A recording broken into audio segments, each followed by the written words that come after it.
What if I told you that hidden deep within the sands of Egypt lies a secret so ancient, so profound, that it could rewrite everything we know about the origins of human civilization? Picture this: thousands of years ago, long before the great philosophers of Greece or the towering libraries of Mesopotamia, a mysterious code was etched into the very walls of the pyramids. These aren't just carvings, they are the pyramid texts, the oldest religious writings ever discovered, a cryptic message from a world we're only beginning to understand. And buried within them, a primordial code, a forgotten language of symbols and rituals that might hold the key to humanity's earliest spiritual awakening. Imagine standing in the dim glow of a pyramid's inner chamber, your fingertips tracing hieroglyphs that haven't been fully deciphered in over 4,000 years. These symbols pulse with meaning not just as words, but as something far older, far stranger. Some scholars believe they're more than prayers or spells. They could be fragments of a lost cosmic blueprint, a sacred geometry passed down from a time when gods walked among mortals. What were the ancients trying to preserve? Were these texts meant to guide the dead or to awaken the living? This isn't just a story about dusty relics or academic debates. It's a journey into the heart of one of history's greatest enigmas, a puzzle woven into stone waiting for us to piece it together.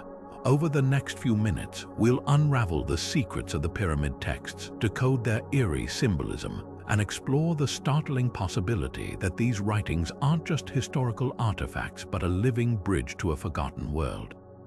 Strap in, whatever you think you know about ancient Egypt, it's about to change. Now let's step back in time, way back, to the dusty chambers of Egypt's 5th and 6th dynasties around 4,400 years ago. This was an era when pharaohs ruled as living gods, and death wasn't an end but a doorway.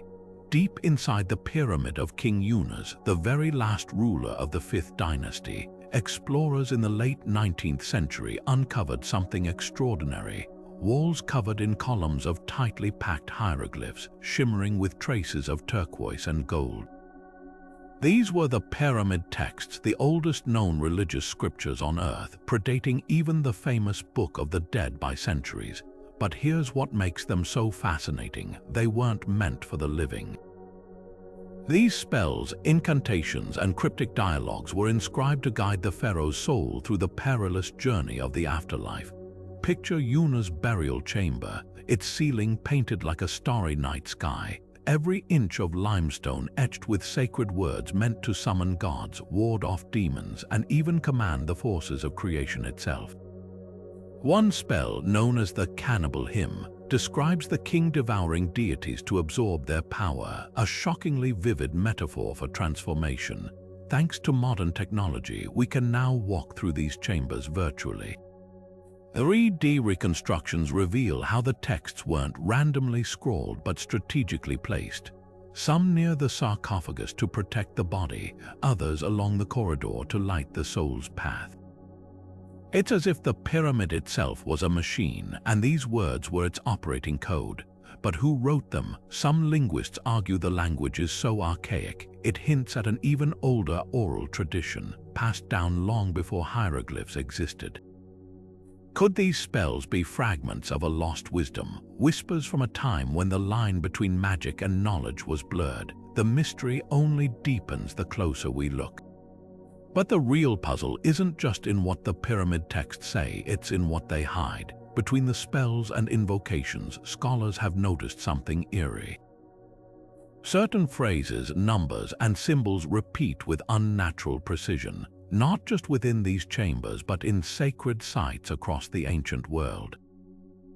This has led some researchers to propose a radical idea. What if the texts are more than instructions for the afterlife? What if they're fragments of a primordial code, a hidden framework woven into the very fabric of early human belief? Take the number 7, for example. In the pyramid text, it appears over and over. 7 gates to the underworld, 7 sacred oils, 7 celestial cows.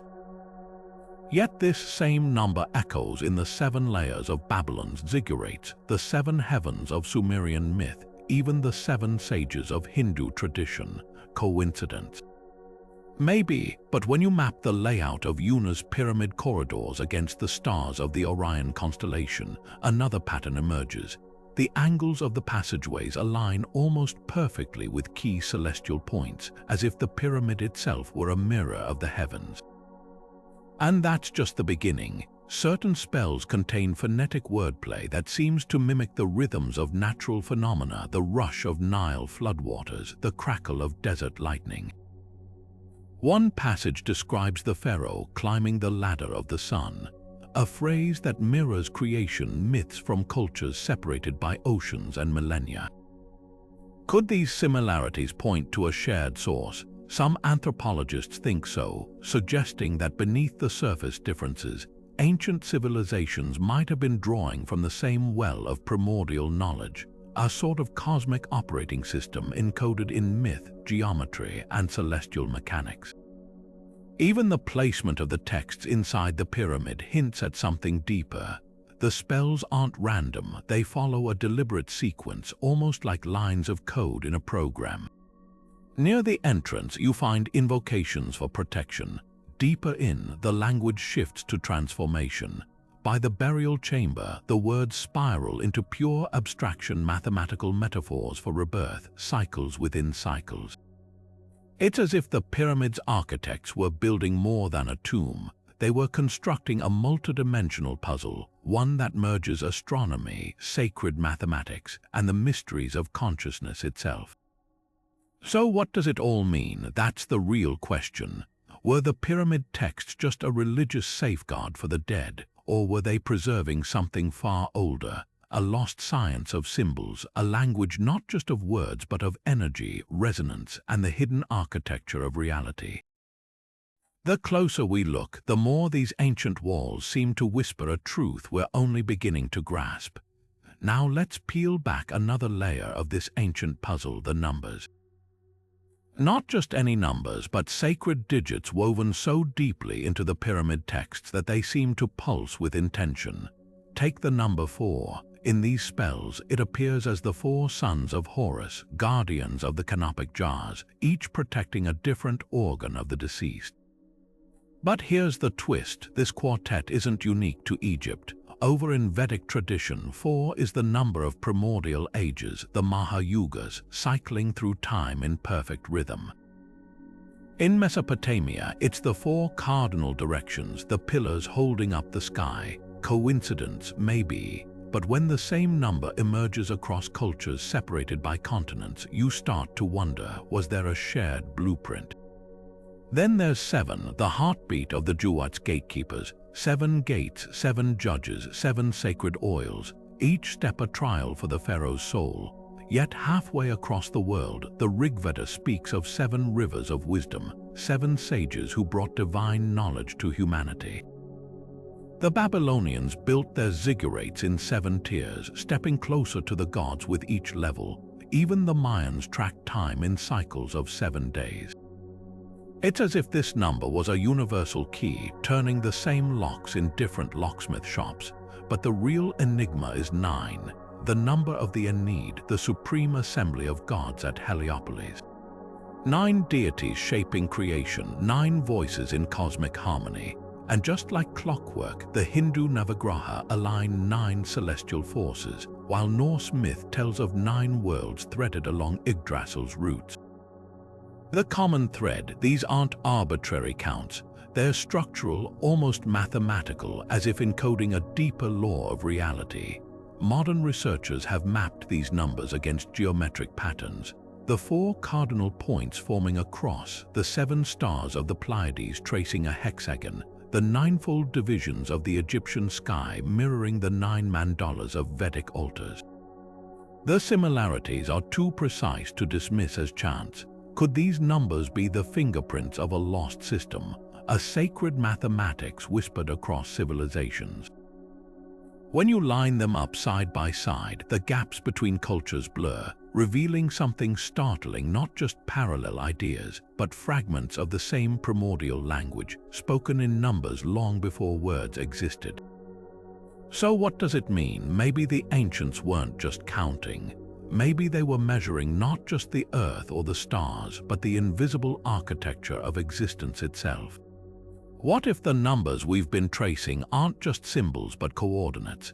Hidden within the geometric precision of the pyramid chambers, these sacred digits might form a kind of ancient GPS, mapping the pharaoh's journey through both stone and stars. Take the Pyramid of Djoser at Saqqara, the oldest stone structure of its kind. Modern laser scans reveal something extraordinary. The chambers aren't randomly arranged. They align in clusters of 4, 7, and 9, mirroring the very numbers encoded in the pyramid texts. Picture this, a 3D reconstruction pulsing with light, highlighting hotspots where these numbers converge. 4 antechambers branch off the burial vault, each oriented to a cardinal direction, as if marking the boundaries of a sacred cross. 7 narrow corridors twist upward, their angles matching the 7 stars of the Big Dipper as it appeared in the sky 4,000 years ago. And at the heart of the pyramid, 9 concentric steps, a tangible echo of the Heliopolitan Aeneid. It's as if the architects didn't just build a tomb, they plotted a celestial circuit board. But here's where it gets eerie. When researchers superimposed the pyramid's blueprint over ancient star charts, the numbers didn't just match, they interacted. The 4 chambers aligned with solstice sunrises, the 7 corridors tracked lunar cycles, and the 9 steps framed Orion's belt at its zenith. This wasn't just decoration, it was a functional machine whispering to the cosmos through geometry. Even the textures of the walls play a role. Rough limestone in the 4 chambers symbolizing earth, smooth alabaster along the 7 corridors for the fluidity of time, and gilded reliefs in the 9-step sanctuary to catch the light of the eternal.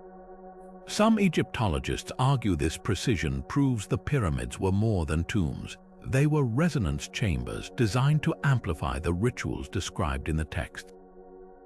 Imagine standing in the central chamber during the equinox, sunlight sliding down the corridor to ignite a numeral carved into the floor. At that moment, space and number fused into a single living equation. Whether it was meant to awaken the pharaoh's soul or transmit knowledge across millennia, one thing's certain: these walls weren't just inscribed with code. They were the code. The night sky over ancient Egypt wasn't just a spectacle, it was a sacred script written in constellations, and the pyramid text seemed to hold the decoder ring. Among the spells and incantations, certain celestial names repeat like a mantra. Sa for Orion, Soptit for Sirius, the winding waterway for the Milky Way. But these weren't mere poetic flourishes. When Egyptologists mapped these references against planetarium recreations of the night sky in 2400 BC, something breathtaking emerged. The pyramid's air shafts, long thought to be symbolic passages, aligned precisely with these stars at key moments: Sirius's heliacal rising marking the Nile's flood, Orion's belt hovering directly over the king's chamber during winter solstice. It's as if the architects embedded celestial timestamps into stone. Take the southern shaft of the Great Pyramid, angling upward at exactly 45 degrees. During the 4th dynasty, it pointed straight to Al-Nitak, the brightest star in Orion's belt, a constellation the texts describe as the pharaoh's celestial twin. Meanwhile, the northern shaft locked onto Thuban, the pole star of that era, around which the entire heavens seemed to rotate. These alignments weren't accidental. The pyramid texts explicitly call the pharaoh the star that crosses the ocean of sky, tying his afterlife journey to these very cosmic markers. Even the winding waterway, often assumed to be the Nile, matches the Milky Way's shimmering path when viewed from Giza at dawn during the autumn equinox, the same moment when the texts describe souls sailing to the realm of Osiris. But here's where it gets stranger. The pyramid's dimensions encode celestial math. The distance between the king's chamber and the so-called air shafts mirrors the angular separation between Orion's belt and Sirius as seen from Giza. The slope angles of the passages match the declination cycles of these stars over centuries. It's almost as if the entire structure was designed as a 3D star chart, freezing a specific celestial snapshot in limestone. Some researchers suggest the pyramid text's repetitive counting, like the 7 gates or 9 gods, might correspond to orbital periods. Could the 7 celestial cows actually represent the 7 visible planets known to ancient astronomers?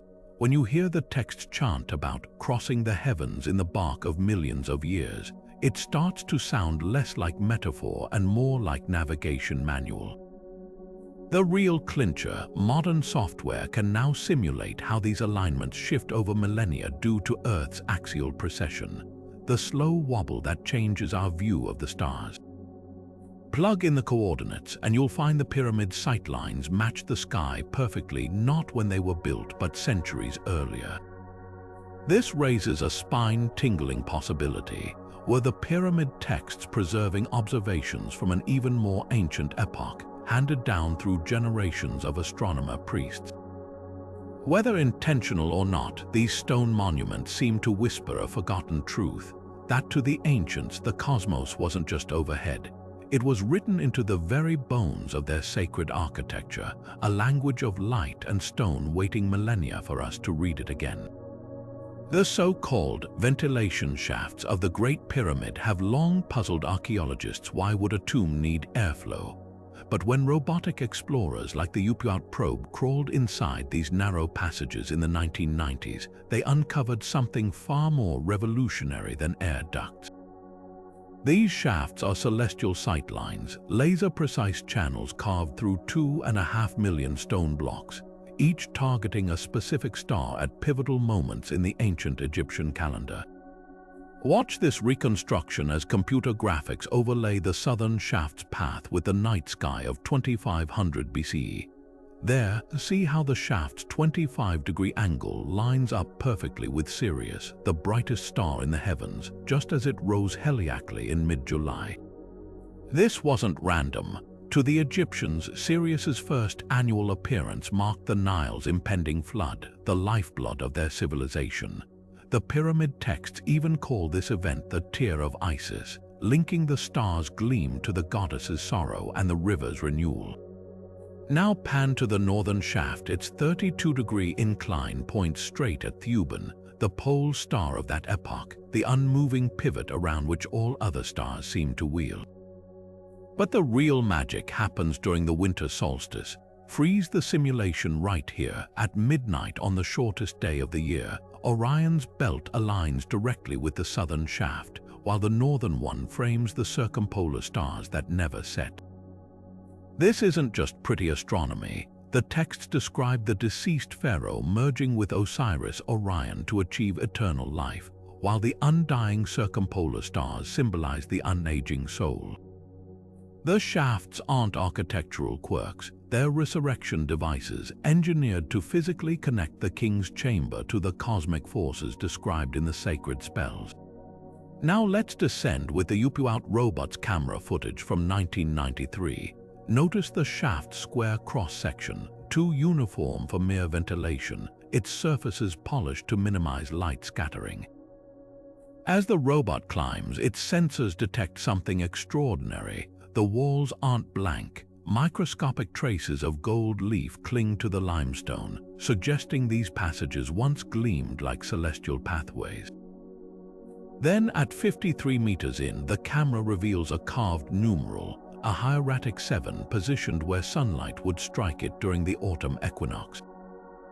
7 gates, 7 judges, 7 steps to the afterlife. The number pulses through the text like a heartbeat, and here it is, physically etched into the pyramid's star-watching eye. The clincher: when engineers mapped the shaft's angles against Earth's axial precession, they found something chilling. These alignments were most precise not in Khufu's time, but nearly 800 years earlier. Could the pyramid's builders have been copying star charts from a forgotten epoch?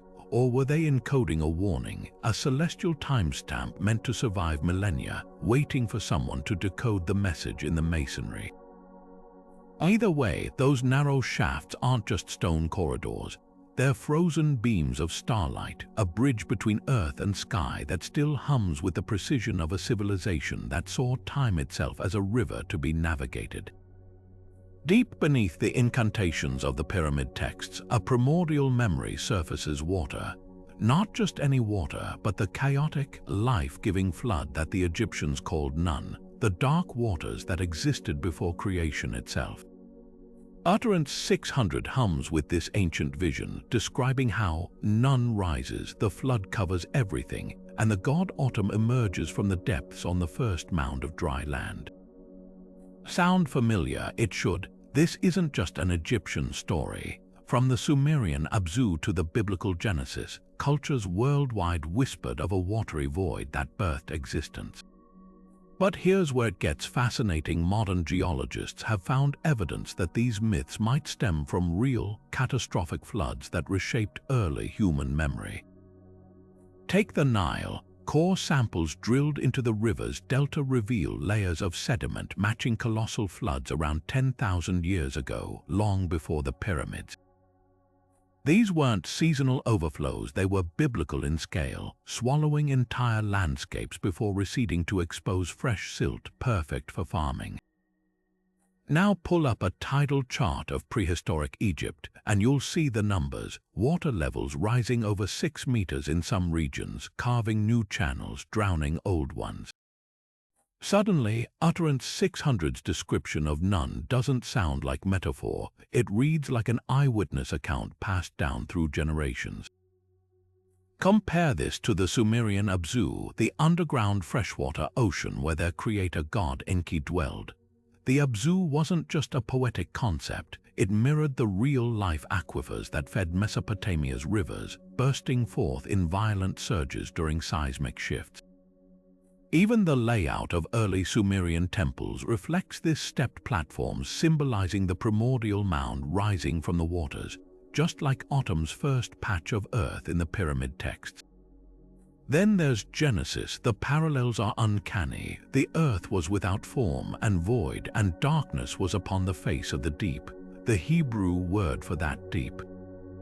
Tehom, a linguistic cousin to Tiamat, the Babylonian chaos dragon of the saltwater sea. But here's the kicker. When linguists traced these flood myths back, they found a startling pattern. The oldest versions, whether Egyptian, Sumerian, or Levantine, all describe not just any water but a specific kind of flood, one that recedes to reveal fertile land. That's no accident. These stories weren't just theology, they were survival manuals encoding where and when to plant crops after the deluge. Now overlay these myths with ice core data from 12,000 years ago, when melting glaciers triggered global sea level rises. The timing matches. From the Nile to the Tigris, early agricultural societies would have witnessed these floods firsthand, trauma seared into cultural memory, repackaged as creation epics. The pyramid texts preserve this legacy in stunning detail. One spell even maps the 4 cardinal directions as the limits of Nun, mirroring the Nile's floodplain boundaries.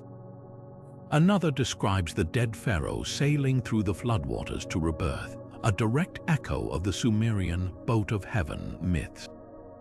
So were these texts just spiritual guidebooks or something more? When you piece together the geology, the linguistics, and the star charts, a startling picture emerges. The pyramid texts might be humanity's first interdisciplinary textbook, blending astronomy, hydrology, and metaphysics into a single sacred science. The water wasn't just a myth, it was the ink. Beneath the Great Pyramid's towering limestone blocks, another world lies hidden, one soaked in primordial darkness. Recent sonar scans have peeled back the desert's dry skin, revealing a startling truth. The bedrock under Giza is crisscrossed with underground waterways, pockets of water trapped like relics of Nun's chaotic flood. Picture this. High-resolution mapping shows aquifers snaking beneath the pyramid's foundations. their contours mirroring the very descriptions in the pyramid texts where the god Autumn rises from the watery abyss. These aren't just geological quirks, they're architectural blueprints. The pyramid's subterranean chamber, often dismissed as an unfinished tomb, sits precisely where three underground water channels converge, as if the builders intentionally anchored their sacred structure to the earth's hidden veins. Now pull up an ancient aquifer map from the Old Kingdom. Notice how the Nile's long-vanished tributaries once fed these subterranean reservoirs, their paths aligning with the pyramid's cardinal orientation. When hydrologists compared these channels to Utterance 370, where the pharaoh navigates the winding waterways of the Jewat, the parallels became uncanny. The texts weren't just poetic, they were topographic. Even the chamber's walls tell a story. Petroglyphs of zigzag lines, long thought to represent waves, match the sonar's ripple patterns of groundwater flow. And here's the clincher. Core samples show the chamber's floor was deliberately left uneven, its depressions filling with nutrient-rich silt during annual floods. This wasn't negligence, it was ritual. The pyramid texts speak of the dead king sprouting like barley in the field of Nun, and suddenly that metaphor takes root in literal muddy truth. But the real revelation came when researchers pumped sound waves into these hidden waterways. The frequencies resonated at a pitch matching the harmonic intervals described in the Cannibal Hymn, a spell where the pharaoh's voice vibrates the depths. Coincidence, or was the pyramid designed to amplify these natural acoustics, turning the earth itself into a drumhead for sacred rites? Modern engineers have even recreated the effect. When chanting the text's incantations in the subterranean chamber, the room's geometry and the water below create a haunting echo, as if Nun herself were answering. So what does this mean? The waters beneath Giza weren't just a geological footnote. They were the third dimension of a sacred equation: stone above, sky around, and chaos below. The pyramid texts didn't just describe the journey through death. They mapped it onto the very landscape, weaving myth and hydrology into a single, shimmering tapestry. When the ancients carved "the abyss supports the horizon" into these walls, they weren't spinning metaphors. They were reading the earth like a scripture. Among the pyramid text's most cryptic symbols soars the Benu bird, a radiant heron-like creature said to resurrect itself every 500 years in a burst of flame. Greek historian Herodotus recorded Egyptian priests describing this cycle with uncanny precision, linking it to cosmic renewal. But here's what makes this myth pulse with relevance. When solar physicists overlay the Benu's 5-century rhythm with records of extreme solar activity, the correlation chills the spine. Ancient petroglyphs found near Heliopolis depict the Benu not just as a bird, but as a spiral radiating jagged rays strikingly similar to modern diagrams of coronal mass ejections. Now pull up dendrochronology data from 2500 BCE.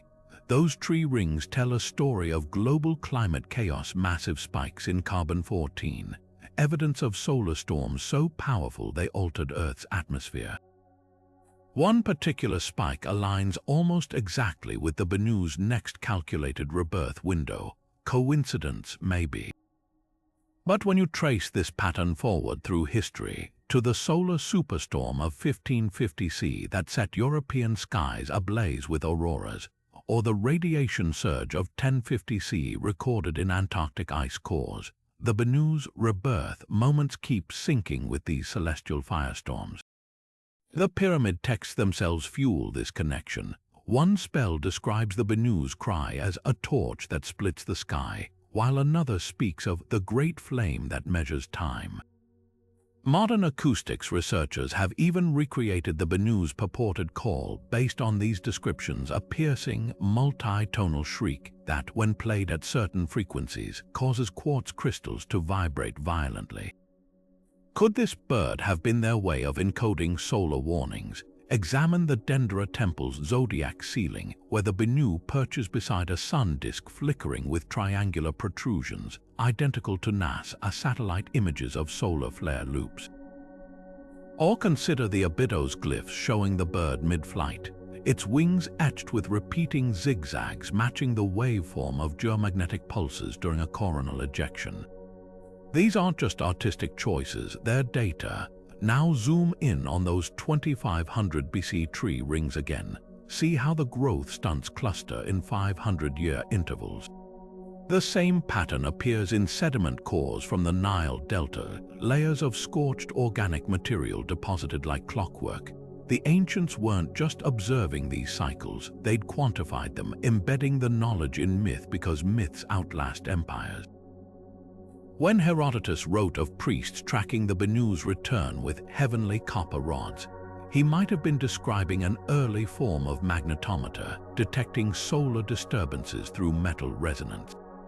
So was the Benu bird pure symbolism, or a prehistoric early warning system, its fiery rebirth a code for the sun's tantrums? Either way, the pyramid texts didn't just preserve spells for the dead, they cached survival manuals for the living, written in the language of feathers and flame. Ra's solar bark doesn't just glide across the sky in the pyramid texts, it battles chaos itself. Ancient scribes described this divine vessel as a fiery disk trailed by undulating serpents, a vision modern plasma physicists recognize instantly. Those serpentine tails, they're near-perfect matches for coronal mass ejections, the sun's explosive tendrils of magnetized plasma. Picture satellite footage of a solar flare looping arcs of ionized gas writhing like living things, mirroring the coiled Urius cobras flanking Ra's bark in temple reliefs. This isn't just artistic license. When researchers superimposed hieroglyphic depictions of the bark against NAS, a solar dynamics observatory images, the alignment was startling. The Egyptians had drawn plasma filaments with precision that defies coincidence. Dive into Utterance 670, where the bark's crew repels the serpent Apep with lances of light. Modern heliophysics reveals a chilling parallel. Coronal mass ejections often exhibit magnetic reconnection, where tangled plasma loops snap like whips, releasing bursts of X-rays. The text's lances could describe these sudden energy discharges, while Apep, the eternal chaos serpent, embodies the unstable magnetic fields triggering solar storms. Even the bark's route through 12 nightly gates maps onto the sun's 12-month cycle of activity, with Gate 7's fiery trial coinciding with ancient observations of summer solstice solar maximums. But the real revelation lies in the bark's construction. The text specified was built from heavenly iron and electrum, alloys known today to conduct plasma efficiently. Recent spectrographic analysis of pyramid stones detected traces of meteoritic iron material that, when subjected to high voltages, produces glowing plasma discharges resembling the bark's described glow. At the Temple of Hathor in Dendera, reliefs show priests holding what look like elongated bulbs with snaking filaments inside. Replicas wired with ancient batteries produce a purple plasma glow nearly identical to coronal streamers. Now pull up solar wind data from the 23rd century BC, when a massive coronal ejection left telltale isotopes in Greenland ice cores. That same year, Egyptian records note Ra's bark burning bright at midnight, suggesting an aurora so intense it was visible near the equator. The pyramid texts might not have understood plasma physics, but they encoded its behavior in myth, a survival strategy. By ritualizing solar cycles, they created a living archive, ensuring priest astronomers could predict and mitigate space weather's impact on crops and climate. The bark wasn't just mythology, it was a Bronze Age early warning system sailing through stone instead of silicon. The deeper we probe these texts, the more they resemble an ancient scientific language. When Utterance 400 describes Ra's eyes as twin flames that measure the hours, it mirrors modern flare prediction models tracking sunspot pairs. Even the bark's crew, deities like Maat, and who personify solar constants. Maat's feather symbolizing equilibrium matches the precise balance between magnetic pressure and plasma kinetic energy, while whose command of celestial words aligns with heliosysmic waves pulsing through the sun's interior. Perhaps most haunting is the solar cry spell, where priests mimic the bark's creaking timbers. Lab tests show that acoustic vibrations at 7 Hz, the frequency described, can stabilize plasma instabilities. Did the Egyptians discover resonance effects millennia before tokamak reactors? Whether by accident or intention, they wove astrophysics into liturgy, turning pyramids into stone observatories and myths into equations. The bark's journey wasn't just through the underworld, it was through time itself, carrying knowledge we're only now learning to read. Buried within the pyramid text lies a hidden language of duality, a binary dance of opposing forces that may have served as humanity's first encryption system. Take the eternal struggle between Osiris and Seth, the god of order versus the agent of chaos.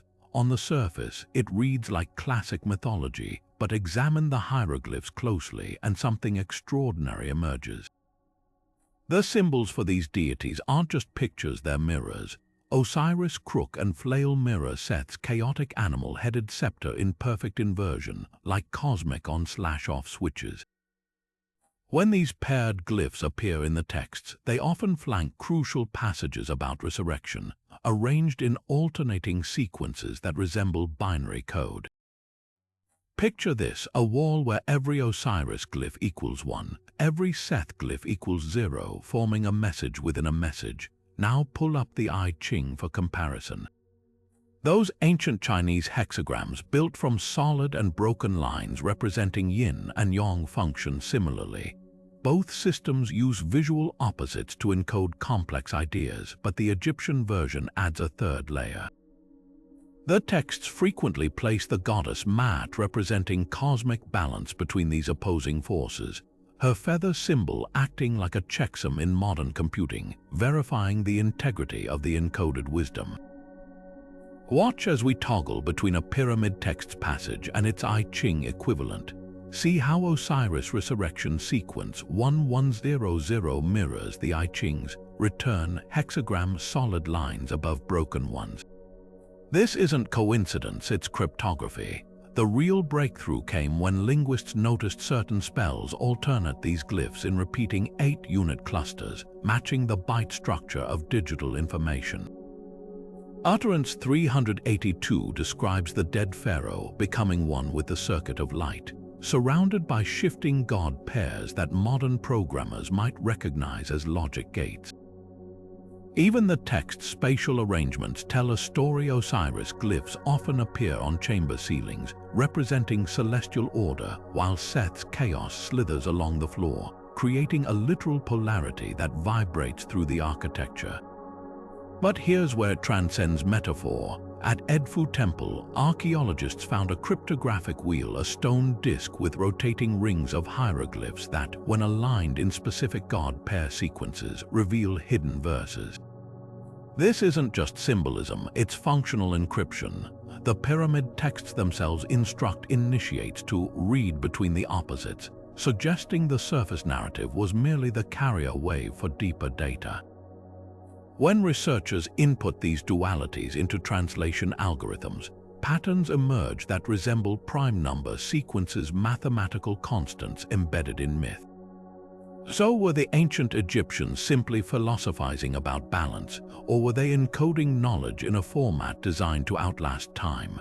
The text's description of the god Thoth as he who calculates the heavens takes on new meaning when you see these god pairs as binary operators in a vast celestial program. Perhaps duality wasn't just their worldview, it was their operating system. Standing guard at Giza's plateau, the Sphinx gazes eastward with the riddles of millennia etched into its weathered limestone. But what if those very erosion patterns hold the key to unlocking a cipher hidden in the pyramid texts? The ancient Egyptians called the twin lion gods Ruti, guardians of horizons, mentioned in Utterance 514 as the roaring ones who divide sky from earth. Forensic geologists examining the Sphinx's deep vertical weathering channels have long argued these grooves weren't carved by wind or sand, but by water. Torrential downpours that haven't soaked this desert since the enigmatic, humid phase around 8000 BC. Now overlay those findings with Old Kingdom rainfall records preserved in temple inscriptions. The numbers don't match. Core samples drilled around the Sphinx's enclosure reveal something startling. The deepest erosion layers align with precipitation levels last seen 4,000 years before Khafre's reign, yet the pyramid texts describe Ruti with startling precision as the ones who drink from heaven's tears. This isn't poetic metaphor. Petroglyphs near the Sphinx's paws depict lions standing knee-deep in flowing water, while climate models reconstructed from Nile sediment cores confirm a drastic shift around 6000 BC when monsoon patterns shifted and the Sahara began drying. The Sphinx's body tells the same story. Its most severe weathering concentrates along the back and flanks, exactly where runoff would cascade during heavy storms. But here's where it gets eerie. The pyramid text's Ruti passages appear exclusively in spells connected to stellar rebirth, often flanked by symbols resembling the Sphinx's current alignment toward the constellation Leo during summer solstice sunrise. During the epoch when those erosion channels formed, Leo would have risen directly ahead at dawn, suggesting the Sphinx originally faced its celestial twin. Even the text's description of Ruti's double roar gains new meaning when you examine acoustic studies of the Sphinx's enclosure. Certain frequencies cause the bedrock to vibrate sympathetically, producing a low-frequency pulse that mimics a lion's growl, an effect the ancients could have harnessed during rituals. The smoking gun, a recently deciphered fragment from the Temple of Edfu, describes how Ruti marks the place where waters fell and stars were born. That same fragment contains a precise mathematical ratio matching the angle of the Sphinx's water erosion channels. Whether by accident or design, the pyramid texts and the Sphinx seem to be two parts of the same message, one written in words, the other in stone, both whispering of a time when guardians of the horizon roared beneath rains we can scarcely imagine. Deep within utterance 534 of the pyramid texts lies a tantalizing passage describing secret doors that only the purified may pass, a phrase that's puzzled scholars for generations. But recent muon tomography scans of the Great Pyramid have turned that poetic line into a concrete archaeological mystery. These advanced imaging techniques, using cosmic ray particles to map dense structures much like an X-ray, have revealed anomalous voids hidden behind the pyramid's thick limestone blocks, spaces that align eerily with the utterance's cryptic coordinates. Picture this: a 3D rendering based on muon data pulses with hidden geometry. Here, above the Grand Gallery, scans detect a 30-meter-long void nicknamed the Big Void, its angular contours too precise to be natural rubble accumulation. Its orientation mirrors the utterance's description of a passage, slanting like the sun's rays at dawn. Zoom in closer, and the simulation reveals a smaller, rectangular chamber tucked behind the descending corridor, matching the text's reference to the silent room beyond the western door. Even the muon particle counts tell a story. Higher densities in certain areas suggest these aren't just empty gaps, but constructed spaces potentially containing artifacts shielded by millennia of stone. Now overlay the scans with utterance 534's ritual instructions. The text specifies that these hidden doors open when the circumpolar stars align with the pillars of heaven, a clue that takes on startling significance when astrophysicists reconstruct the night sky during the pyramid's construction. The Big Void's angle points directly toward Thuban, the pole star of 2500 BCE, while the smaller chamber aligns with Kochab, its celestial counterpart in Ursa Minor.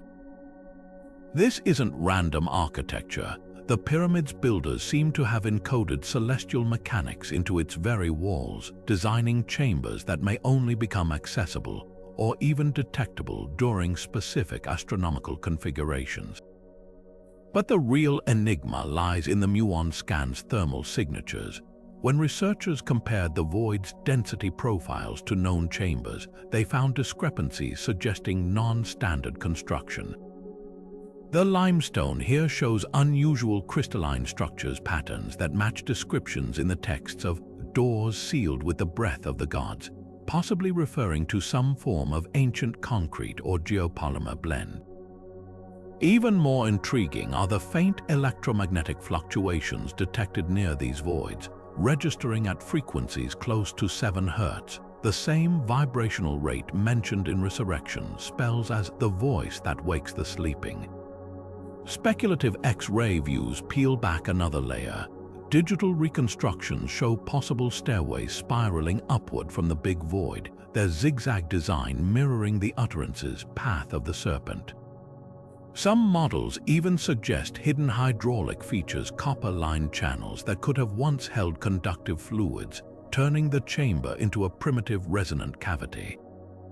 If correct, this would explain the text's otherwise bizarre reference to singing doors that open through harmonic vibration. Whether these voids held sacred artifacts, functioned as resonance chambers, or served some still unknown ritual purpose, one thing is clear: the pyramid texts weren't just spiritual poetry. They were a technical manual preserving knowledge of spaces we're only now rediscovering with 21st century tools. The muon scans haven't just revealed hidden architecture, they've exposed the fragility of our assumptions about ancient technology. When the texts whisper of doors that only the purified may pass, perhaps they weren't speaking metaphorically about the afterlife, but literally about chambers unlocked through lost sciences of sound, star alignment, and stone. At first glance, Egypt's Heliopolitan creation myths and Turkey's Göbekli Tepe seem worlds apart, separated by millennia, continents, and cultures. But when you place their sacred symbols side by side, an uncanny pattern emerges, whispering of a shared architectural language lost to time. In the pyramid texts, the jet pillar, often called the backbone of Osiris, stands as the axis of creation, the spine around which the universe coalesced. Now shift your gaze to Göbekli Tepe's towering T-shaped megaliths, carved 11,000 years before the pyramids, their silhouette nearly identical. Both structures feature broad, flattened tops with distinct vertical divisions. Both were central to resurrection rituals, and both were deliberately buried, the jet in temple crypts, Göbekli Tepe under artificial hills, as if preserving knowledge for future civilizations. The parallels deepen in the details. Examine the oldest known jet depiction from Memphis, dated to 3000 BCE. Its segmented design mirrors Göbekli Tepe's Pillar 43, where carved reliefs show a headless human flanked by serpents, a striking echo of Osiris' decapitation myth. Even their positions tell a story. The Heliopolitan texts describe the jet as the column that holds apart sky and earth, while Göbekli Tepe's pillars form concentric rings aligned to celestial events, their T-shapes framing the horizon at solstice sunrises. But the real shock comes when you overlay their astronomical functions. In Heliopolis, priests measured time by the jet's shadow tracking Orion's belt. The same constellation Göbekli Tepe's enclosures encode through pillar arrangements. Carbon dating shows both sites witnessed the last major shift in Earth's axial tilt around 10,900 BCE, an event memorialized in Egyptian texts as the time when the sky fell. The Göbekli builders commemorated it too. Their pillars bear carved hands that some researchers interpret as celestial coordinates, marking stars' positions before and after the cataclysm. Now focus on the split-screen comparison. On the left, a jet symbol from Una's pyramid shows 3 notches representing the underworld's divisions. On the right, Göbekli Tepe's Pillar 18 displays identical markings, but here they frame a bas-relief of a descending vulture, the same creature Egyptian texts associate with soul transportation. The match is too precise to dismiss. Whether by cultural diffusion or some deeper, forgotten connection, these sites seem to be chapters from the same cosmic blueprint, written in stone across 12,000 years. The implications ripple beyond archaeology. The pyramid texts describe the jet's power to make the past and future into one, while Göbekli Tepe's builders buried their sanctuary intact, as if intending future generations to unearth a message. Both cultures oriented their sacred geometry to the same astronomical events, both venerated pillars as conduits between worlds, and both encoded warnings of cosmic cycles in their architecture. The jet and the T-pillars might not just be similar symbols, they could be fragments of a global Neolithic science, a lost language of stone that once spanned from the Nile to the Euphrates. Perhaps the most haunting clue lies in what's missing. Göbekli Tepe's carvings show beings with elongated heads and strange implements, figures the pyramid texts call the Shemsu Hor, the companions of Horus who ruled before the First Dynasty. Both sites share imagery of serpents entwined around pillars. Both depict the same celestial bull symbol, yet mainstream chronology insists they're separated by 8,000 years. The stones tell a different story, one where sacred knowledge wasn't invented but remembered, where pillars weren't just monuments, but antennas tuned to frequencies we're only beginning to hear.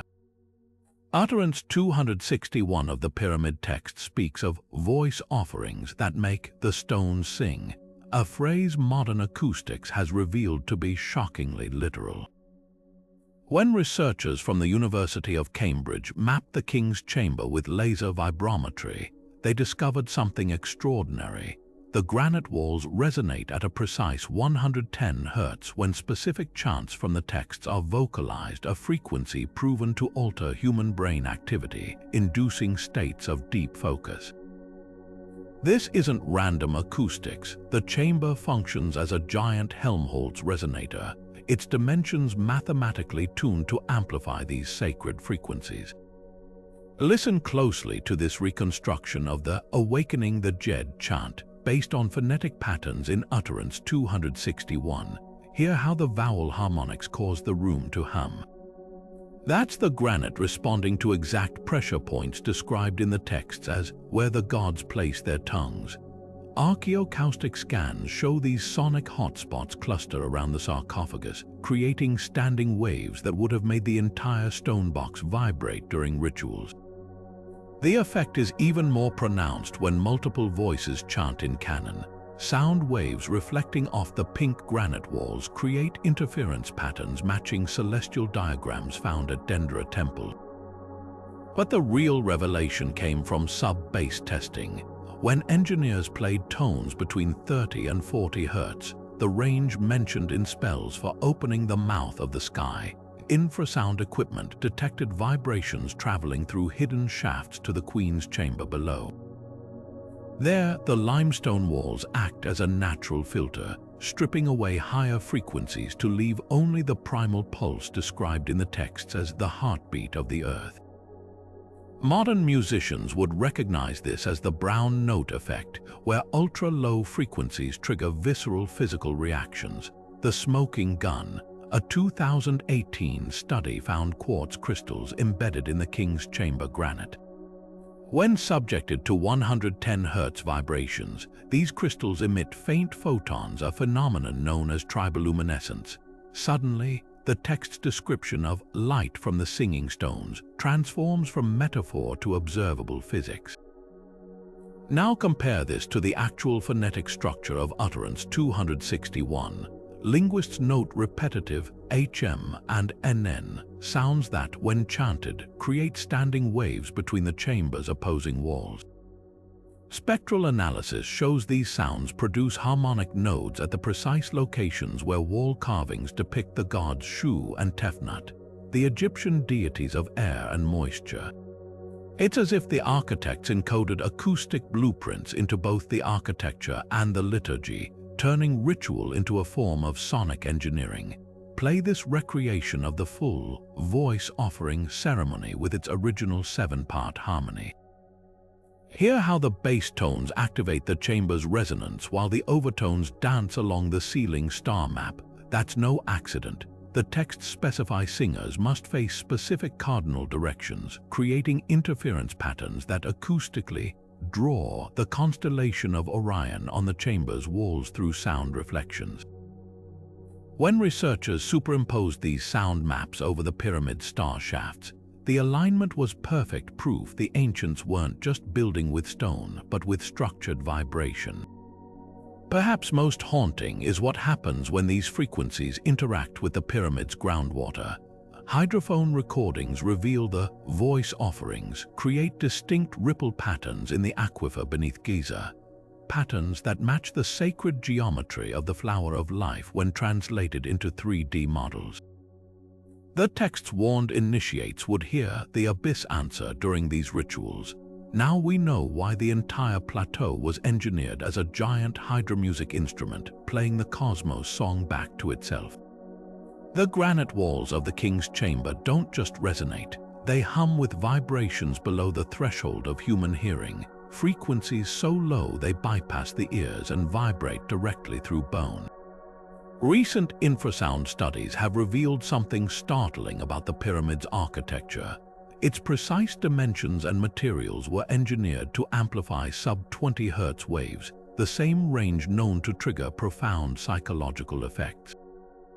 Picture lying inside the granite sarcophagus as these vibrations pulse through your body. Your inner ear can't detect them, but your organs respond. Your vision blurs at the edges, and an unshakable sense of awe creeps in. This isn't speculation. Functional MRI scans of volunteers exposed to 17.5 Hz, the frequency the chamber's geometry enhances most powerfully, showed decreased activity in the prefrontal cortex alongside surges in the amygdala and parietal lobe. In plain terms, the brain enters a state combining heightened emotion with reduced analytical thinking, identical to neural patterns observed in deep meditation or spiritual experiences. Now examine this side-by-side comparison of brain scans. On the left, a Tibetan monk in deep meditation. On the right, a test subject bathed in 18 Hz infrasound. The resemblance is uncanny. Both show the same signature theta wave bridge between hemispheres that neuroscientists associate with transcendent states. The pyramid texts describe initiates experiencing the shaking of the bones and visions from the earth's voice, phrases that take on eerie new weight when you realize the king's chamber's floor vibrates strongest at 19 Hz, the exact frequency that makes eyeballs resonate and induces phantom light perception. Even the text's description of the humming that opens the third eye aligns with modern studies showing 20 Hz waves stimulate the pineal gland, the biological seat of our circadian rhythms and, some argue, our sense of the sacred. But here's where it transcends coincidence. Archaeoacoustic modeling reveals the pyramid's subterranean chamber acts as a natural infrasound generator during seismic activity. The aquifer beneath Giza, when agitated by even minor earthquakes, sends pressure waves up through the limestone that get amplified by the Grand Gallery's corbelled walls. These waves would have pulsed through the king's chamber at precisely the intervals mentioned in resurrection rituals, 18-minute cycles matching the breath of Osiris described in the text. Modern replication attempts confirm the effect. When researchers simulated these conditions in a scale model, vibration sensors recorded waves strong enough to induce trance states, with harmonic nodes forming geometric patterns matching the flower of life carvings found at Abydos. The implications rewrite our understanding of ancient ritual. Those voice offerings weren't just prayers, they were precision tools, using the pyramid's architecture like a giant tuning fork to alter consciousness. When the texts speak of the trembling path to the Duat, they might have been documenting a very real neurological journey, one where sound-sculpted perception and stone became the ultimate interface between mind and cosmos. The emerald glow of malachite wasn't just a color to the ancient Egyptians, it was alchemy frozen in stone. Crush a piece of this green mineral under a microscope, and you'll witness something extraordinary. Its crystalline structure fans out like the feathers of the Bennu bird, each layer a fractal echo of resurrection. The pyramid texts reference malachite over 40 times, always in spells for rejuvenation, calling it the flesh of Osiris that sprouts anew. Modern chemistry reveals why. Under extreme heat, malachite undergoes a phase transition, its copper carbonates decomposing into black copper oxide, then miraculously reverting to green when cooled, mirroring the death and rebirth cycles central to Assyrian mythology. Archaeologists recreating ancient pigment labs found that grinding malachite with natron, Egypt's sacred salt, produces a self-regenerating paint fading under sunlight but restoring its vibrancy when exposed to moisture, just as the texts describe the god's body greening in the Nile's annual flood. Now shift focus to lapis lazuli, that celestial blue flecked with golden pyrite-like stars in a midnight sky.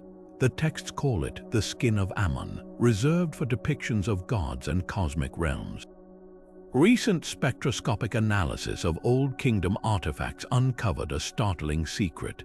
The finest lapis pigments contain trace amounts of sulfur and arsenic elements that, when mixed with the mineral's natural aluminosilicates, create a photosensitive compound. Under UV light, like the intense Egyptian sun, these pigments emit a faint glow, explaining why temple murals depicting deities seem to shimmer in certain reliefs. Watch this reconstruction of a priest's workspace where raw lapis gets pulverized with honey and myrrh. The resulting paste doesn't just adhere to stone, it bonds at a molecular level, its crystalline structure aligning to reflect light in polarized patterns that mimic the Milky Way spiral. But the real breakthrough came when chemists analyzed the so-called green of eternity from Tutankhamun's funerary mask. This unique hue, mentioned in the pyramid texts as the light before dawn, turns out to be a nanocomposite of malachite and crushed scarab shells. At the nanoscale, the chitin in the shells forms photonic crystals that bend light to create an iridescent effect, identical to the optical phenomena described in Utterance 672's account of the sun's first rays. Digital microscopy shows how ancient artisans layered these pigments to exploit fluorescence.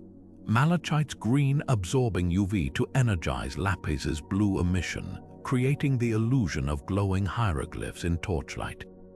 These weren't just decorative choices. The texts explicitly link color application to ritual efficacy. Certain spells only work if pigments contain specific mineral impurities. One resurrection chant demands green from the eastern quarry mixed with tears of the sky, which chromatographic analysis reveals was code for malachite doped with cobalt from meteoritic glass. When illuminated by oil lamps rich in blue-emitting copper salts, these mixtures undergo triboelectric reactions, releasing negative ions that, as modern studies confirm, induce mild trance states in enclosed spaces like pyramid chambers. Perhaps most haunting is the discovery that some pyramid text copies were written in ink containing powdered lapis from Afghanistan mixed with local iron oxides. Under the right humidity, these inks develop microscopic electrochemical cells, creating voltage differences that cause the papyrus to emit low-frequency vibrations when touched, a literal singing scroll effect matching descriptions of Thoth's magical text. Every shade was a technology, every hue a hidden science. The green of renewal, the blue of transcendence, these weren't mere symbols. They were the ancients' nanotechnology, engineered to bridge the seen and unseen worlds. The Dendera zodiac's carved sky holds a secret, a slow, celestial dance encrypted in stone.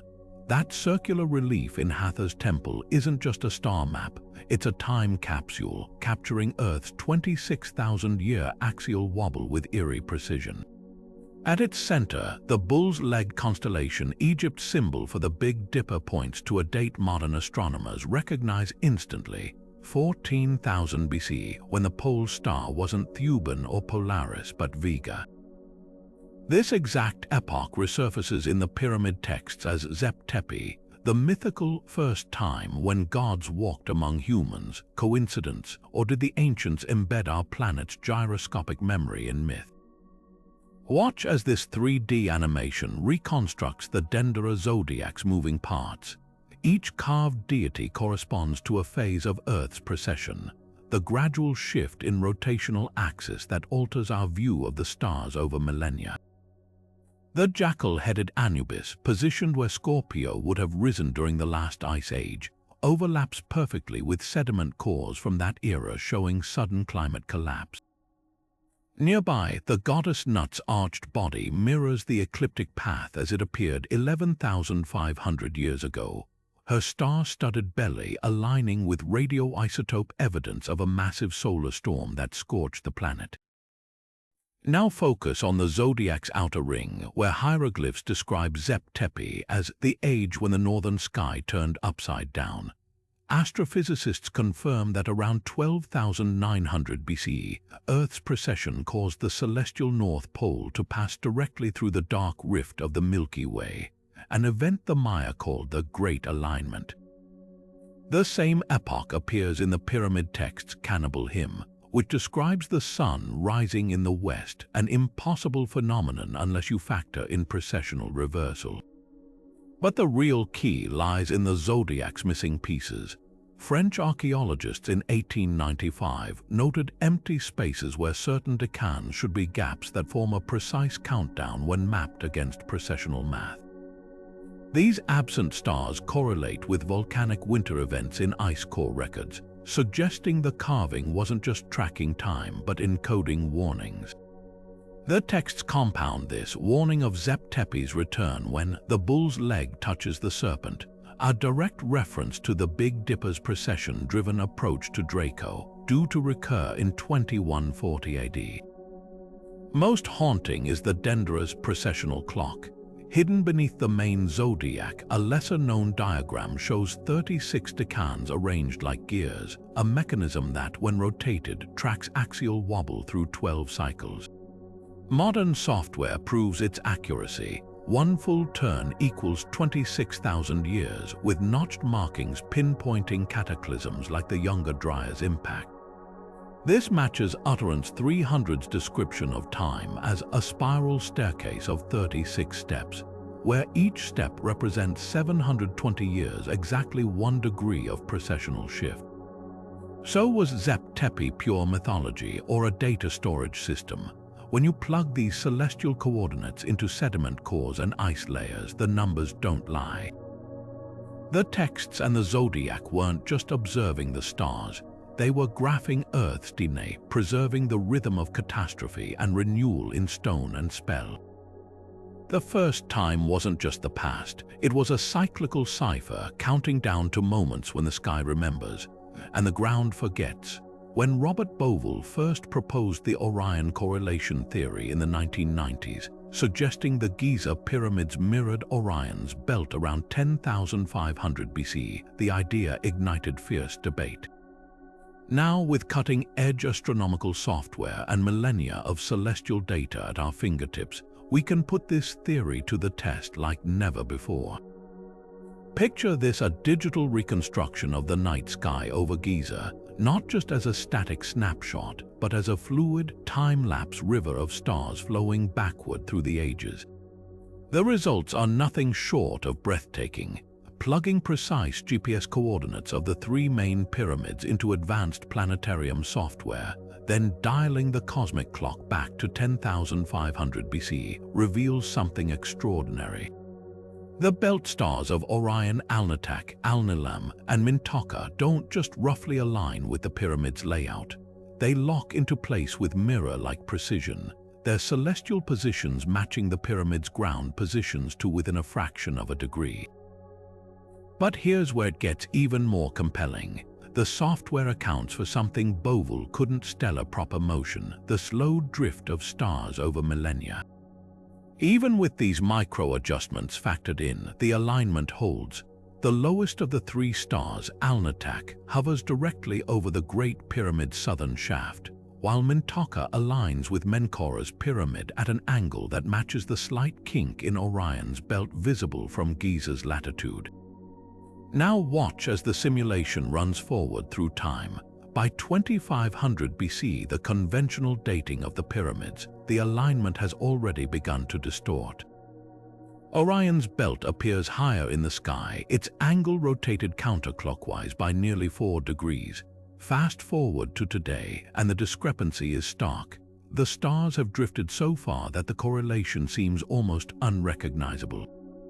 This isn't just about matching pyramids to stars, it's about timing. The software confirms Bovell's most radical suggestion that the pyramid's architects weren't mapping the sky of their own era, but preserving a celestial memory from thousands of years earlier. But the real clincher comes when we overlay the Nile's ancient course. Sediment core studies reveal that around 10,500 BC, the river flowed much closer to the pyramid's western flank, its meandering path mirroring the Milky Way's glow as seen from Giza during summer solstice. The pyramid texts describe the pharaoh's soul sailing this winding waterway to join Osiris Orion, a metaphor that transforms into literal cartography when you see the simulated sky-river pairing. Even the Sphinx fits this updated model. Geological evidence suggests it may have been carved during a wetter climatic period when the rising sun on spring equinox would have framed it against Leo in the pre-dawn sky, a celestial tableau only possible before 9000 BC. Yet the most haunting detail lies in the star trails.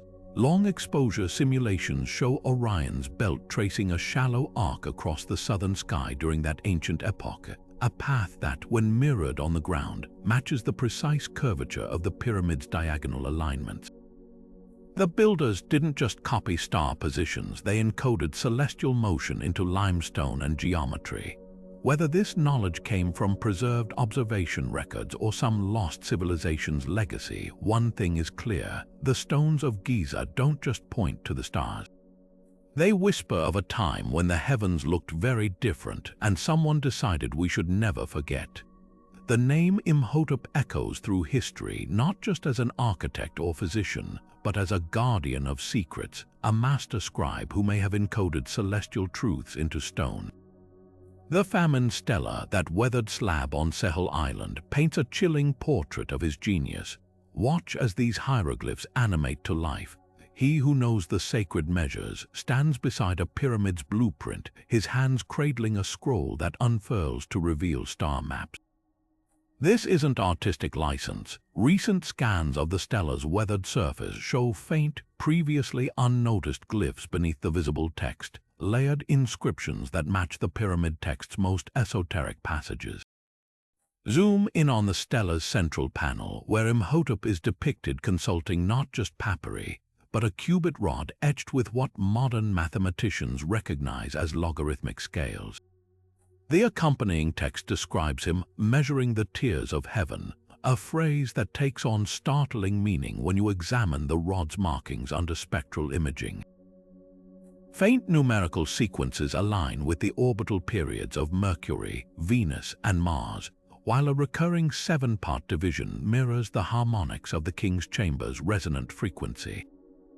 Even Imhotep's iconic seated pose holds clues. His crossed arms form a perfect right angle, matching the slope of the step pyramid's entrance, which itself aligns with Sirius heliacal rising during his lifetime. Now focus on the stela's most enigmatic scene, a god presenting Imhotep with what earlier translators called the gift of grain. But enhanced imaging reveals the supposed grain sheaf is actually a cluster of cylindrical vessels, their proportions identical to acoustic resonators found in Abydos. The accompanying text, when read phonetically rather than literally, contains phonetic puns that form a mnemonic for celestial coordinates. Neb-er-Jer, Lord of All, becomes Neb-er-Jer, Lord of Measurement, while Ankh-Udger-Seneb, Life, Prosperity, Health, rearranges to Ankh-Udger-Seneb, Life through star calculations. The real breakthrough came when researchers applied these phonetic keys to the step pyramid's underground tunnels. Chanting the famine stela's phrases while moving through the corridors triggers a series of echoes that converge at specific points, spots where excavations have uncovered hidden niches containing copper alloy rods. These rods, when struck, vibrate at frequencies that cause the tunnel's limestone walls to emit faint light, a phenomenon known as triboluminescence. Suddenly, the stela's claim that Imhotep made stones speak transforms from myth to reproducible science. Most haunting is the stela's account of the 7-year famine that supposedly prompted Imhotep's innovations. Climate records from ice cores confirm a catastrophic drought around 2600 BC, precisely when tree rings show a massive solar micronova event. The stela describes Imhotep quenching the land's thirst by binding the sky's rage with numbers, a phrase modern engineers have reenacted by constructing scale models of his water catchment systems. These models, based on the stela's geometric ratios, use harmonic resonance to extract moisture from arid air at rates defying conventional physics. The deeper we dig into this ancient text, the more it resembles not just a biography, but an encrypted manual, one where every glyph holds multiple meanings, every image layers practical science beneath sacred symbolism. Perhaps the ultimate proof lies in the stela's own material. Petrographic analysis reveals its rose granite contains piezoelectric quartz veins aligned to amplify specific sound frequencies. When a team from Cairo University chanted the pyramid text's resurrection spells near the stela, laser vibrometers detected the stone emitting subsonic pulses at intervals matching Earth's Schumann resonance. Imhotep didn't just build for the ages, he built with them, weaving cosmic rhythms into artifacts that still vibrate with intention millennia later. The famine stela isn't merely a record of his achievements. It's a tuned transmitter, patiently humming its secrets to those who know how to listen. In a quiet lab at the University of Turin, where the air hums with servers rather than ancient incantations, a revolution is unfolding. The Turin Papyrus Project's AI, trained on thousands of hieroglyphic fragments, has begun detecting something human eyes have missed for millennia. Heat maps generated by neural networks pulse across screens, revealing patterns in the pyramid text so subtle they border on the uncanny. Watch as this algorithm highlights clusters of phrases like "the bread of eternity" and "the wine of the stars," not just repeated, but spaced at mathematically precise intervals like pulsars echoing across cosmic distances. The breakthrough came when researchers fed the AI not just translations, but phonetic reconstructions of how the spells might have been chanted. Spectral analysis showed certain phrases recur at intervals matching Earth's Schumann resonance 7.83 Hz, the planet's natural electromagnetic heartbeat. One passage from Utterance 312, describing "the ladder that shakes the sky," appears exactly every 783 lines in the corpus, a number that mirrors the 783-kilometer wavelength of Schumann's fundamental frequency. The odds of this being random, less than 0.0001%. Now examine this side-by-side comparison. On the left, a conventional translation of the cannibal hymn. On the right, the AI's deep grammar visualization, where glowing tendrils connect verbs for consuming and transforming across 12 seemingly unrelated spells. The neural net uncovered a hidden syntactic structure, a kind of cryptographic matrix where each cannibalistic metaphor triggers associative branches in later resurrection texts. It's as if the scribes were writing in 3 dimensions, embedding layers of meaning that only reveal themselves when analyzed as a complete neural network. The most startling discovery emerged from anomaly detection algorithms. Scrolling through this heat map, notice the crimson spikes at Utterance 591's description of "the field of reeds that burns without fire." The AI flagged it as an outlier because its word order mirrors Proto-Indo-European sacrificial hymns found in the Rigveda, a linguistic crossover that shouldn't exist in separate cultures 4,000 years ago. Even stranger, the passage sits precisely at the papyrus's golden ratio point, suggesting its placement was as calculated as its content. But the real marvel lies in what happens when the AI runs combinatorial analysis. Watch as it reconstructs a phantom utterance, a hypothetical spell predicted from gaps in the textual patterns. The synthesized hieroglyphs form a coherent ritual instruction that archaeologists later matched to a newly discovered ostracon in Abydos. The implications are staggering. This isn't just machine-assisted translation. It's as if the AI has begun dreaming in the language of the pyramid builders, uncovering a lost syntax humming beneath the surface of history. As the Turin team adjusts their quantum computing module designed to model multiple translation probabilities simultaneously, the heat maps start pulsing with something eerily organic. Phrases about the flesh of the gods cluster in fractal patterns resembling neuronal networks, while descriptions of the underworld's geography map neatly onto the human brain's default mode network, the region active during transcendent experiences. The ancients may not have known neuroscience, but their metaphors encoded it. The pyramid texts weren't just scripture, they were a mirror, one that reflects not just the stars above, but the star-like webs of thought firing within us all. Not everyone sees secret messages in the pyramid texts. For every researcher who believes they've cracked an ancient cipher, there's an Egyptologist rolling their eyes. The divide between mainstream academia and independent theorists isn't just about evidence, it's a clash of worldviews. Listen to Dr. Nadia Ismail from Cairo University, her voice measured but firm. Calling these spells a code implies intentional encryption, when what we're really seeing is poetic metaphor layered over centuries of oral tradition. The ancients weren't hiding scientific formulas, they were wrestling with existential questions through myth. Yet contrast that with thermal imaging specialist James Whittaker's passionate rebuttal, his fingers tracing anomalies on a pyramid scan. Why would you encode celestial coordinates in granite unless you meant for someone to decode them? The precision of these alignments defies coincidence. We're not dealing with storytellers here, we're dealing with engineers. This tension between poetry and precision, ritual and science fuels one of archaeology's fiercest modern debates. The rift often comes down to methodology. Academic Egyptologists point to decades of philological study showing how phrases evolved across dynasties, with variations that undermine the idea of a unified cipher. Dr. Ismail pulls up a database comparison.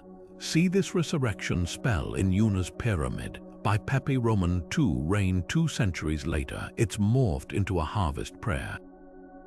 If this were cryptographic, why would the code change while the underlying astronomy remained constant? Independent researchers counter with interdisciplinary data. Astrophysicist Dr. Elena Petrov's team ran machine learning analysis on the text's numerical sequences, finding statistical patterns resembling modern error-correcting codes. The repetition of prime numbers in offering counts isn't ritualistic, it's structural. She insists, showing how 7, 13, and 17 appear at intervals matching Fibonacci spirals in temple blueprints. You don't need hieroglyphics to spot the math. It's like finding a circuit diagram hidden in a hymn book.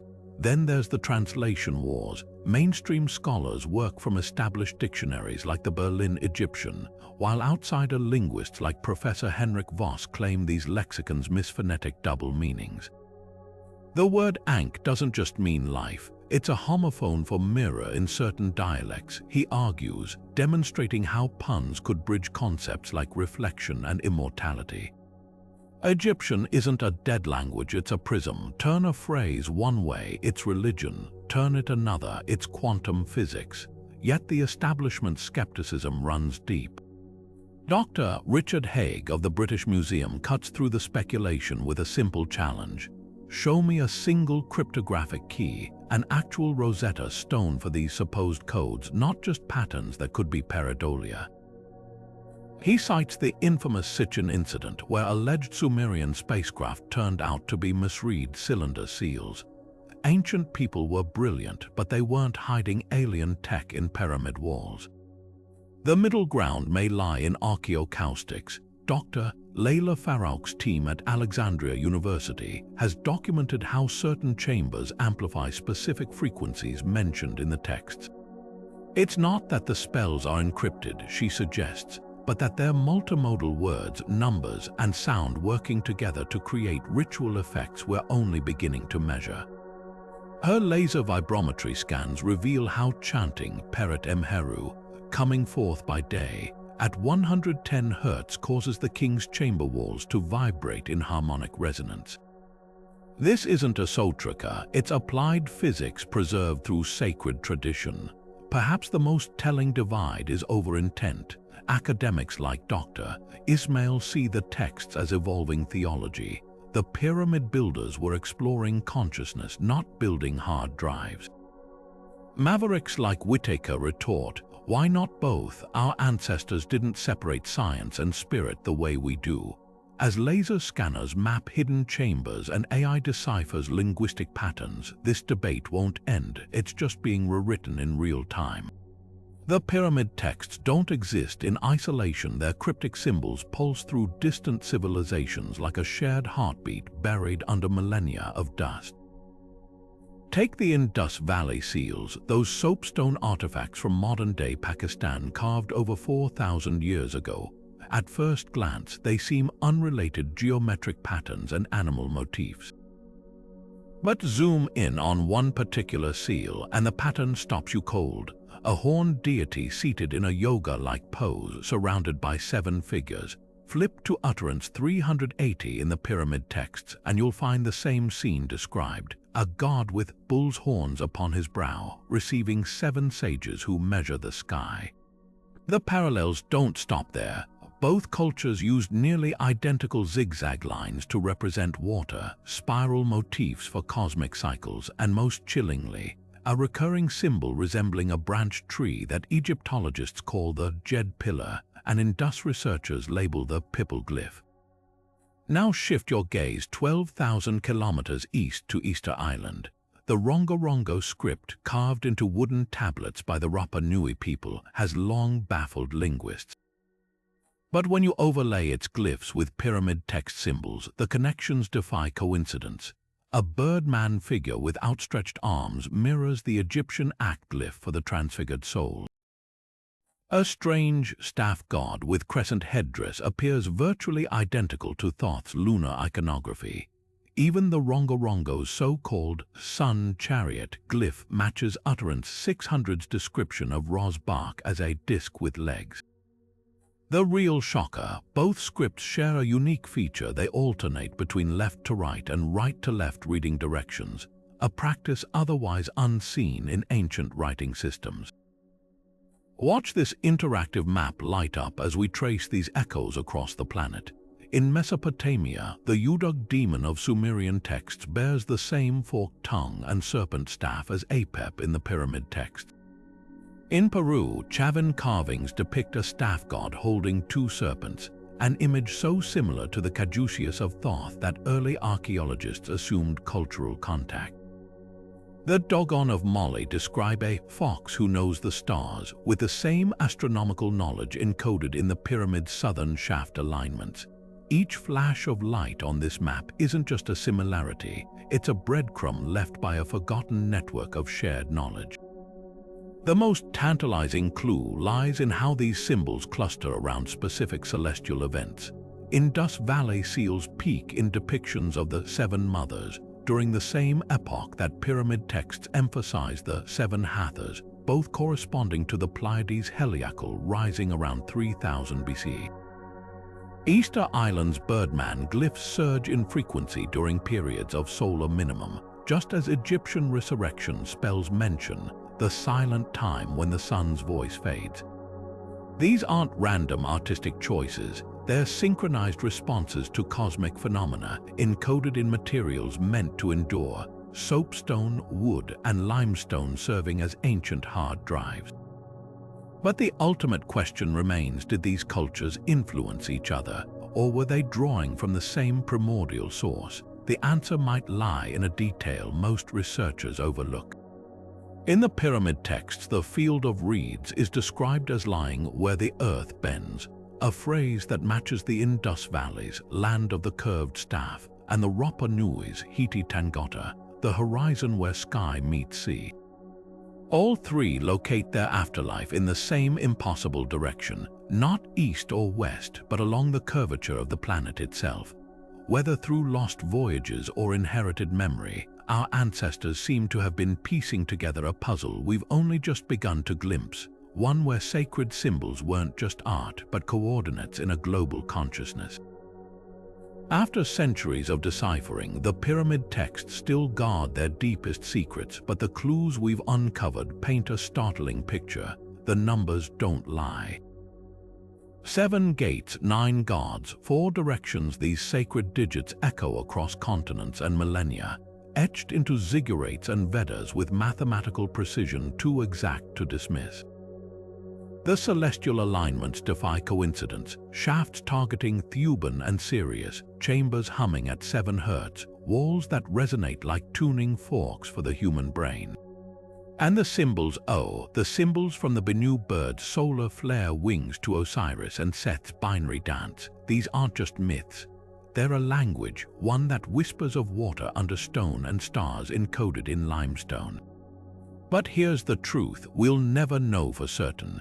Maybe these patterns are the fossilized remains of a lost science, a primordial code passed down from a civilization swallowed by time. Or perhaps our minds, desperate for connection, are weaving meaning where none exists, seeing circuits in sacred geometry, algorithms in prayers. That's the beauty of this mystery. It demands both skepticism and wonder, rigor and imagination. The real magic isn't in proving the code's existence, but in the questions that keep us digging.